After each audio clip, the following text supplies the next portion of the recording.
got to be really critical with our players when moves like this and conditions. আমি স্বীকার করছি বাংলাদেশের ভয়ঙ্কর বলার একজনই রিশাদ হোসেন। রিশাদের কারণে আমরা ম্যাচ হেরেছি এবং দ্বিতীয় ম্যাচটা হেরতে বসেছিলাম আমরা, তবে সুপার ওভারে আমরা ম্যাচটি কোনো মতে জিতেছি। মানতে হবে রশিদ খানের চেয়েও ভয়ঙ্কর বলার রিশাদ। ম্যাচ পরবর্তী সংবাদ সম্মেলনে রিশাদকে নিয়ে কি বলেন ওয়েস্ট ইন্ডিজের অধিনায়ক শাইন হফ। দর্শক বিস্তারিত জানুন ভিডিওর প্রতিবেদনে। ওয়েস্ট ইন্ডিজের বিপক্ষে সিরিজের শেষ ম্যাচে আজ টস জিতে আগে ব্যাটিং করতে নেমেছে বাংলাদেশ। ব্যাটিং করতে নেমে শুরু থেকে দুর্দান্ত খেলতে থাকেন বাংলাদেশের দুই ওপেনার সাইফ হাসান এবং সৌম্য সরকার। 176 রানের দুর্দান্ত এক পার্টনারশিপ করেন এই দুই ওপেনার। তবে সাইফ হাসান 80 রান এবং সৌম্য সরকার 91 রানের দুর্দান্ত এক ইনিংস খেলে আউট হয়ে যান।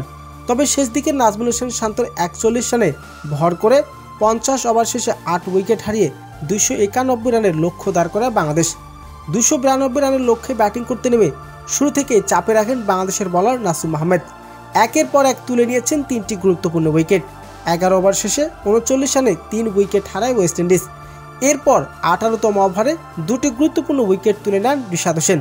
65 রানে 6ষ্ট উইকেট হারায় ওয়েস্ট ইন্ডিজ। তবে শেষ দিকে মেহেদী হাসান মিরাজের দুর্দান্ত বোলিংয়ে 117 রানে অল আউট হয়ে যায় ওয়েস্ট ইন্ডিজ। তবে রিশাদের দুর্দান্ত বোলিংয়ের ম্যাচ হেরেছে ওয়েস্ট ইন্ডিজ। ম্যাচ পরবর্তী সংবাদ সম্মেলনে ওয়েস্ট ইন্ডিজের অধিনায়ক শাইন হফ বলেন, বাংলাদেশের একজনই ভয়ঙ্কর বলার, তিনি হচ্ছেন রিশাদ হোসেন।